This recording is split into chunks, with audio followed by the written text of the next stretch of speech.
Carmen Aristegui, sacudiste esta semana a la opinión pública nacional con tu entrevista a Miguel de la Madrid, una entrevista en la que, pues básicamente se cuestiona toda la administración salinista, las relaciones de la familia Salinas y las dos partes fundamentales que habla. La justicia le estorba al poder y la impunidad es un mecanismo que necesita el sistema para seguir andando. ¿Cómo se dio esta entrevista? Platícanos cuál es el génesis de este documento, de esta pieza informativa que nos ha sacudido a todos. La entrevista al expresidente Miguel de la Madrid se solicitó para ser parte de un proyecto editorial, tal y como lo expliqué cuando la divulgué en la radio, que estoy realizando con la editorial Random House Mondadori, junto con el fotógrafo Ricardo Trabulsi. Este libro tiene como propósito rescatar lo que ha pasado en los últimos años en México con un intento de explicar en dónde estamos parados en nuestro país. Estamos frente a una situación muy delicada en México, muy confrontada, crisis sobre crisis, la violencia, la crisis política no resuelta, en fin, todo lo que hoy tenemos en México y serios cuestionamientos que debemos hacernos como sociedad de lo que nos ha pasado en esto que hemos llamado la transición democrática. El eje del libro, del proyecto, tiene que ver con preguntarnos si la transición democrática se logró, si se fracturó, si es fallido todo lo que tenemos hoy a la mesa, si es irremediable nuestra condición política y social, que es disfuncional a todas luces.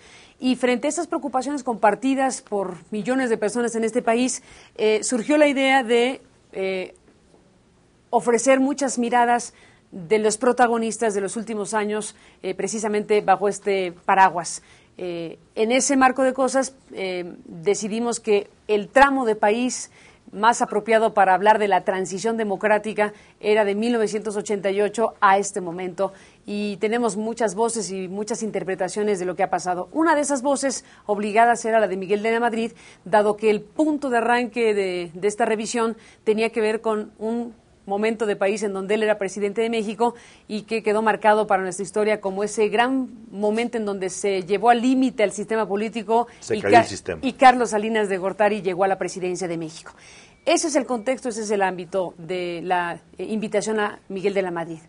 Fue aceptada, obviamente, la solicitud, digo obviamente porque ocurrió, se concertó con toda serenidad y con toda claridad de los términos de la entrevista. Tan es así que la realizamos en su propio domicilio en Coyoacán. ¿Con quién pactaste esa entrevista? Con su asistente personal, la de toda la vida, que tiene pues acompañando a Miguel de la Madrid desde la campaña presidencial de Miguel de la Madrid.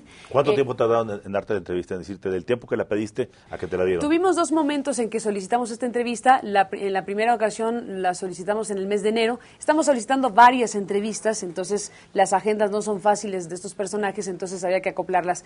Tuvimos una primera solicitud en el mes de enero a través de un participante en este proyecto, que es Gabriel Martínez.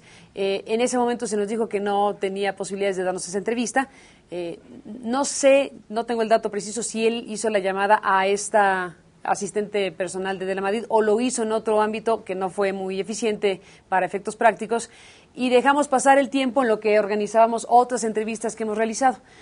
Se volvió a solicitar la entrevista en otro momento, a solicitud en este caso de la editorial Random House Mondadori, a nombre de la editorial y a nombre mío, que se concertó en algunos días, o sea, se solicitó la entrevista y se acordó días después la fecha, la hora y las condiciones básicas que implicaban, algunos minutos más, además de las 2 horas que le solicitábamos para tener el tiempo suficiente para una sesión de fotografías misma que ocurrió. Para el día que haces la entrevista, ¿tú ya sabías de la condición de salud por la que atravesaba el expresidente Miguel de la Madrid? La entrevista se realiza el 15 de abril. Los rumores que se publican en la prensa y que ahora rescata en su carta Carlos Salinas de Gortari del periódico Crónica, se presentaron después. La entrevista se hace el 15 de abril y estos rumores empezaron a aparecer después. En el tramo correspondiente a la realización de la entrevista y la divulgación de la entrevista es cuando aparecen algunos rumores, o sea, después de la entrevista, algunos rumores que son desmentidos con toda claridad por la propia oficina de Miguel de la Madrid, lo cual ahora pues nos llena de sorpresa que el propio Miguel de la Madrid asuma que no está en su cabal salud, cuando el propio Miguel de la Madrid desmintió los rumores que había sobre su salud. Como quiera que sea, para efectos de lo que me preguntas, la entrevista se realizó antes de que se publicaran esos rumores en donde se hablaba de una condición delicada de Miguel de la Madrid. ¿Cómo te encuentras a Miguel de la Madrid en el momento? ¿Cuál es tu primera impresión cuando lo ves y se saludan? ¿Qué tipo de hombre ves? ¿Qué personaje ves ahí contigo? Es un hombre que está cansado, es un hombre que no está bien, tiene problemas respiratorios, un hombre amable, un hombre dispuesto a la conversación. Tan es así que duramos hora y media sentados uno frente al otro y después los 20 minutos que duró la sesión fotográfica. Es un hombre que yo no sé si está en la recta final de su vida, me resulta muy difícil decirlo, pero para efectos de la valoración que me pides, sí me parece interesante que un hombre que no se ha distinguido en su trayectoria por hacer declaraciones tronantes, las haya hecho en una conversación de esta naturaleza. Yo puedo pensar, suponer, intuir que estaba diciendo lo que estaba diciendo, así como se lo dijo también a Marta Anaya en su libro sobre las elecciones del 88, que Miguel de la Madrid está dejando de alguna manera, o intentando dejar, o intentó hacerlo, una especie de testamento, una referencia sobre lo que piensa y sobre lo que sabe, en este caso, de la familia Salinas de Gortari.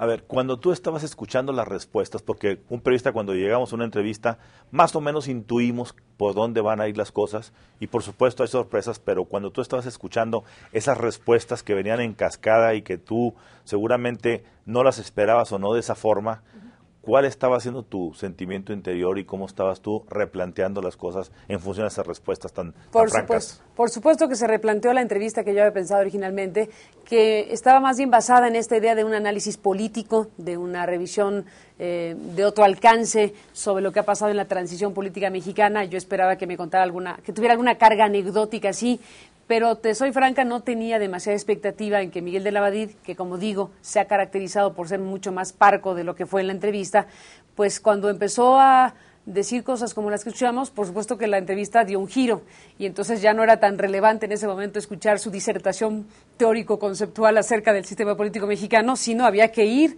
a buscar más de lo que ya estaba diciendo. Por eso hay una entrevista en donde hay muchas preguntas que merecen una respuesta monosilábica. Mi elaboración de preguntas lo llevan al punto de decir sí o no, presidente, sí o no es indispensable la impunidad para que el sistema funcione, sí o no usted coexistió con la corrupción como parte de un sistema político. Pero, sí. incluso él amplía, o sea, él no se mantiene en los monosílabos, de acuerdo. Amplía y dice cuestiones muy precisas que no son de una persona que no esté en sus 5 sentidos. Mira, Miguel de la Madrid estaba en sus 5 sentidos, es un hombre lúcido, cansado, con algunas dificultades para su respiración, que tiene un enfisema, pero en absoluto estás viendo a un hombre incongruente, delirante, ni balbuceante. Estás hablando a gente que tiene claro lo que está diciendo y que quiere decir lo que está diciendo. ¿Qué pasó? De que dijo lo que dijo, que se divulgó lo que dijo, a que se desmintió a sí mismo. ¿Qué ocurrió en esas horas? Seguramente Índigo nos dará la respuesta, porque estoy segura que hubo en su entorno presiones suficientemente graves como para que él se atreviera a descalificarse a sí mismo y a su palabra.